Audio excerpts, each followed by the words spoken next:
So the time has come to level this spoilboard. So I think this video is going to focus mostly on the software side since I'm desperately trying to avoid endless videos of watching a CNC machine run. But anyway, I hope it's useful to someone. Here in Fusion 360, I've created a new document and I've modeled the top sheet of my spoilboard. So my machine has two pieces of 3/4 inch MDF. The bottom one is attached to the base of the machine, and then this is the top one that has all the dog holes in it. And so the whole point of modeling it here is to go into manufacture to create toolpaths to flatten it. And so this is my first naive attempt. And so if we open that configuration, I've selected the Amana RC2255 as the tool, and so that data I've entered here. If we take a look at their specs, this is a PDF from Amana's website, and so I have the 2255, which is a 1/2 inch 3-wing cutter, and so they provide two big sections here. So the top one here is for when you want to cut 1/8 inch, or I assume maybe less, and then the other is a 1/4 inch cutting depth. So that's pretty meaty. I don't think we're going to cut that deeply today, but nevertheless. Looking at these two speeds, I'm in the MDF column here. And so if you're going to take less, they sort of want you to slow the rotational speed of the bit and sort of double the chip load per tooth. And so I'm actually going to configure this one here. So even though I don't intend to cut a 1/4 inch deep, I'm going to go with 18,000 RPM, 300 inch per minute, and 6 thousandths chip load per tooth. So if we go back to Fusion, I sort of entered that data here. And so I entered 18,000 RPM, and then I entered feed per tooth at 6 thou. And then it derived this feed rate for me at 324. So that's pretty close to the spec there. I think I pretty much left these as defaults. So I wanted to call out one detail here. So back on the cutter, the actual bit itself is 2.5 inches wide. And that's actually from the outer edge of the cutting bit to the other edge.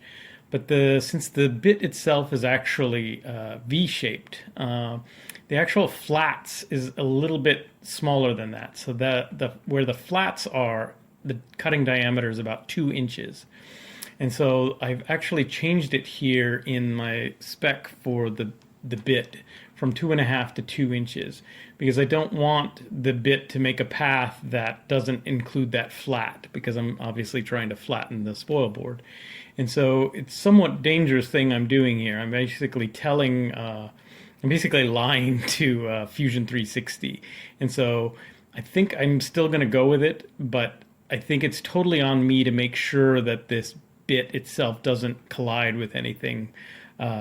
And so I basically can't rely on Fusion 360 to help me as much, because I am lying to it about the actual dimensions of the bit.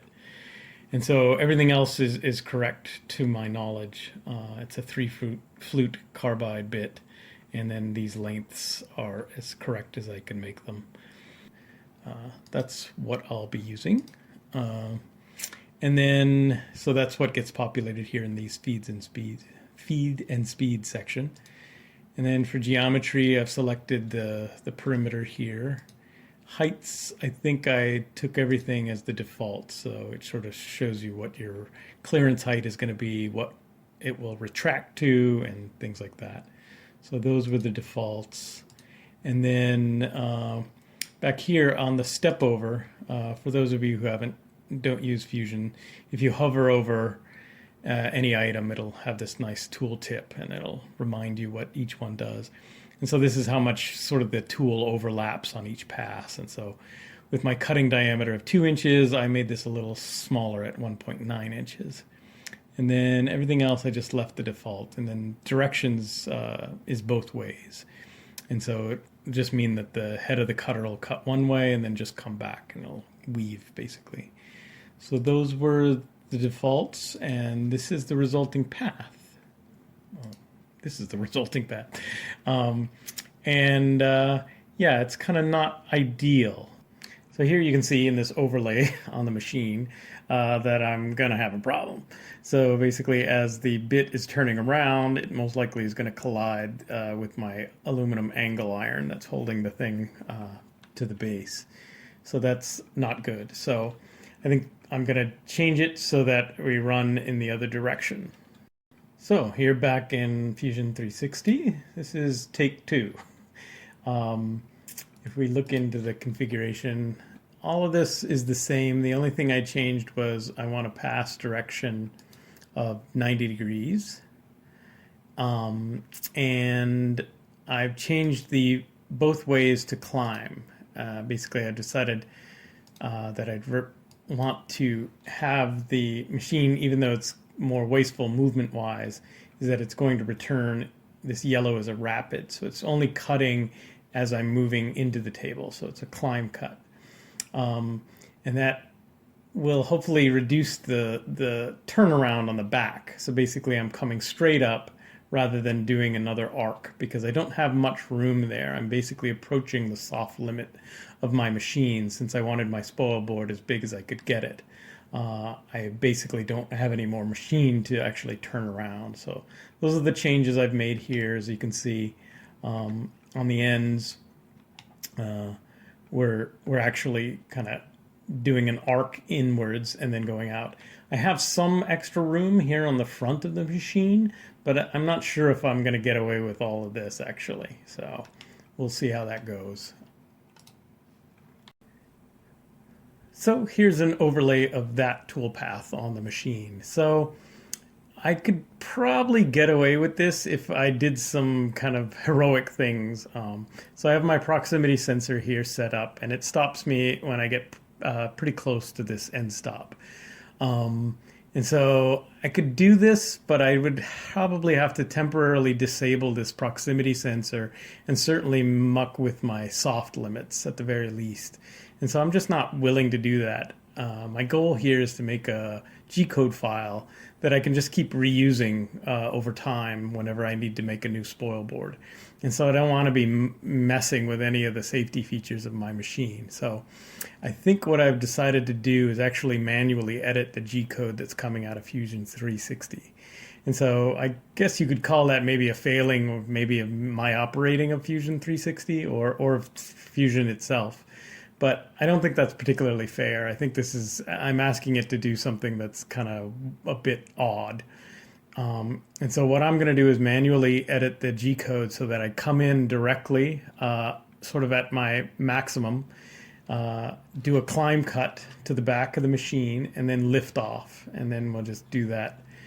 And then I'm expecting there to be little scallop shapes left at the end because I'm going to pull off before I exit completely from the board. And so then I'm going to traverse along the back edge and then the front edge as sort of the last pass. So that's the goal. So in Fusion 360, I exported this tap file. So this contains the Gcode. So if we open it with a notepad, you'll see it's a text file. So this is the Gcode of the toolpath we're interested in modifying. So a good thing is the file's not that long, which is good.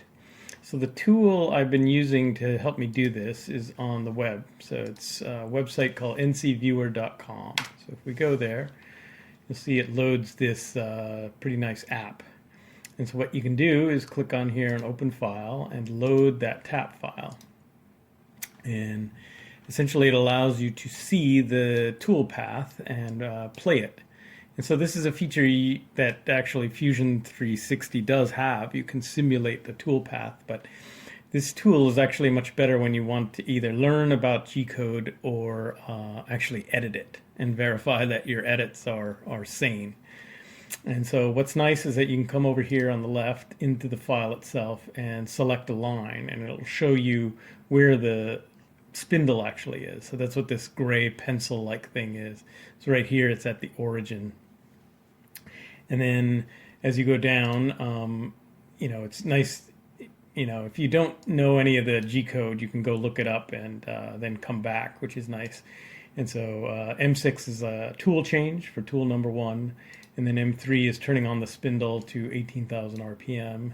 And then G54 here is to use the default work coordinates. So basically this guy, I think G54 through 59 allow basically within Gcode to specify multiple work coordinates. So I think in industry the standard is to have multiple vices inside your machine, and then you can duplicate a part. So you'll run everything on G54, and then G55 will reference the next vice over, and then you'll replicate all those. So it's basically specifying what your reference point is. So this is G54. The next line, I think just takes us over. And G0 is when you see G0, it's a rapid, and G1 is a feed rate. So it's G1 is typically cutting. And so here we're going to come technically down to the clearance height of 0.7 above the workpiece. And then here we're moving into 0.2 above the workpiece. And then G19 and G3. So G19 is basically one of the plane sections, and I think it's the let's say, yeah, I even have a dock here. So the various plane sections, and so they relate to doing these arcs, and they specify essentially the point of view. And so G19 here is we're specifying that we're viewing. This is in the context of viewing the machine from the right side. And so then G3 becomes counterclockwise, and G2 is clockwise. So back to our context. So we'll see this arc. So if we go to the right side of our machine, since we've referenced this XY plane, we're talking about a G3, which is a counterclockwise arc. And so as you can see here, this is where we're arcing through. So this line is the arc. And then G1 zips us to the Y equals 0 point. And so essentially we're cutting at this point. So, and then I think the next line goes all the way down to the other side. So if I zoom out here, this next line, this Y34, just zips down to the other side. So this was a cutting, and it was specifying the feed rate at 324. And that comes from that tool specification within Fusion 360. And then back here on this other side, we're arcing out on that line. And then here, the G0, we're doing a rapid, which takes us back boop, to this side. So basically that's the long and short of it. The power of this tool is obviously it lets you sort of scroll through. You can also press play, and then it'll go through, which is really nice. And then most importantly is you can really specify, you can watch as you do edits to your file and make sure you're not having deviations in the Z direction or from the other side, basically over here. So it'll allow you to check it from all these different perspectives. And so our goal in editing this file is to remove this entry arc. So basically, I want to get rid of all of this. I want to basically come in at my Y equals 0. I just want to drop down and then start cutting to the back of the machine there. And then on the exit, instead of arcing out, I just want to come up. And then after we get all the way through and we're at the end, I want to make a pass that goes down the back edge, lifts off, and then comes over here and engages again on this front edge to remove any of those scallops that we would have left from sort of leaving the workpiece too fast. So that's the goal. So let's load the final file. So I won't bore you with the editing. Just know that I did the editing in a text editor with mostly search and replace. And so essentially this is the final result. So if we look at it from the side here, you'll see that I come straight in basically, and then we go across and come straight out. And pretty much if I press play here, you just see it's not too exciting. And then as we get to the end, So if we go back to here, which is the last point, this is what I've manually edited. So basically I want to, instead of retracting, I want to continue and go back to what is essentially the origin, which is 0.84. It's basically all the way back up at this end, up here. And so it's cutting while it's doing that. And then I want to retract, as you can see by that Z, basically that was the end of the cut. We're retracting. And then we're going to do a rapid, which is back over to here on this line. And then we're going to do a G1, which is a cutting move, but with a much slower feed rate. And that's basically where we're entering the material again. So you can see we're going down. And then we're just going to come across the front here. And it does that pretty quick. So whoop, zipping down to this end. And then here we do another retraction. And then we retract to the clearance height, which is even higher. And then we do a G17 and then an M30, which is, I think, the official close of the Gcode file. So that's pretty much it. Basically, we're going to take this Gcode out to the machine, and then we're going to cut air until we're satisfied, and then we're going to give it a shot. Here we are in Mach 4. If we essentially go to open the Gcode file,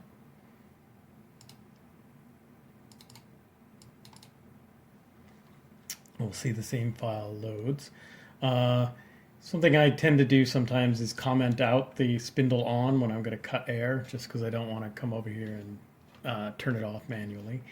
But nevertheless, here you can see the yellow line are the soft limits for my machine, and you can see we're just running up really close to them, essentially. And that's, by the intent here, is that I don't want to have to be able to tweak my soft limits in order to create a level of spoilboard.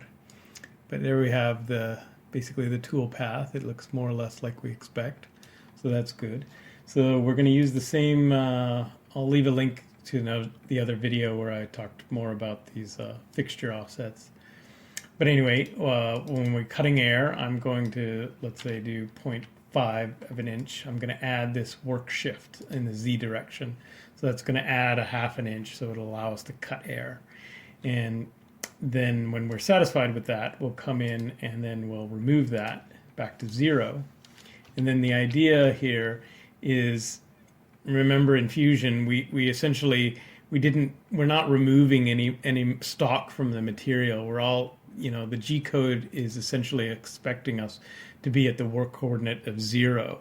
And so how we're going to move down is by changing this work offset. And so we're actually going to move down, let's say 0.0, a thousandth of an inch, and that'll just, start very, very easily skimming. And so basically, as you modify that for each time you pass, the entire spoilboard, that's how we're going to move down and take off more material. Obviously, you want to take off as little as possible.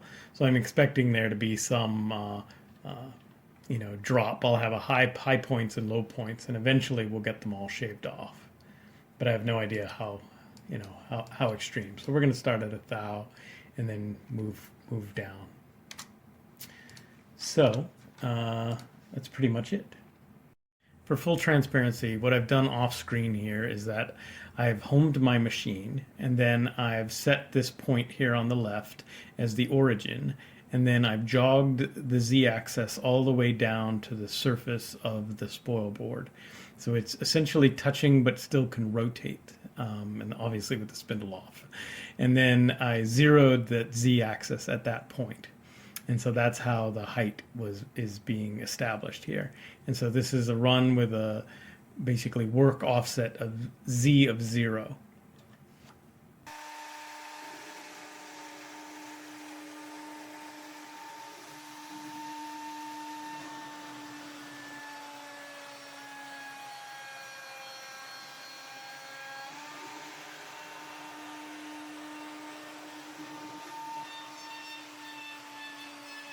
in the interest of brevity, once again, I think I'll omit all the runs.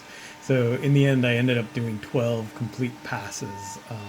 I took it kind of slow, as you can see here. The first pass was at 0, so that's the one that you saw starting there.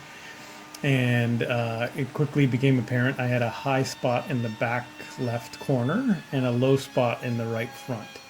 And I was just slowly nibbling it away at the various passes. And then at pass number 12, it was essentially a 100th of an inch that I had gone down in the z-axis. I think as you look in the back towards the scallops, the actual depth that my top of my machine deviated is actually greater than that, as I didn't bother to measure it. But bottom line is, it seemed like it was nice and consistent. There weren't any violent changes in height, but just that general trend that I mentioned. And so I'll just show you the sort of the highlights of the last pass. Here it is after the 7th pass, and what I've done here is I've taken a pencil to make it easier to see between what has been cut and what has not. So you can see here the right corner is a bit high, and then here's the scalloped edge on the back before it got mowed down. So this is the last pass, so it's a bit of movie magic here. This is actually cutting off the scallops that were accumulated over the previous 11 runs. I hadn't actually edited the Gcode to do this back section yet, but you didn't need to know that up front. Anyway, I left a little edge there, which I then take down with a chisel.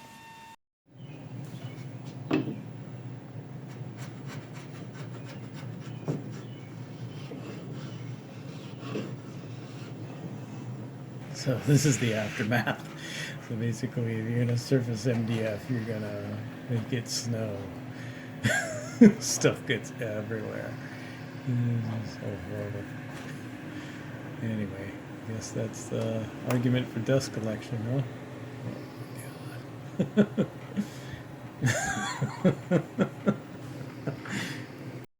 So that's pretty much it for this video.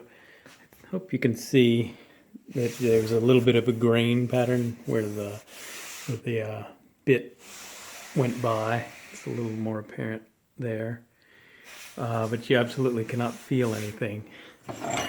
It also seems to be dead flat, so I'm really happy with that. I think that's vindication of my tramming efforts, and now we can actually start using this thing. Sweet. Thanks for watching.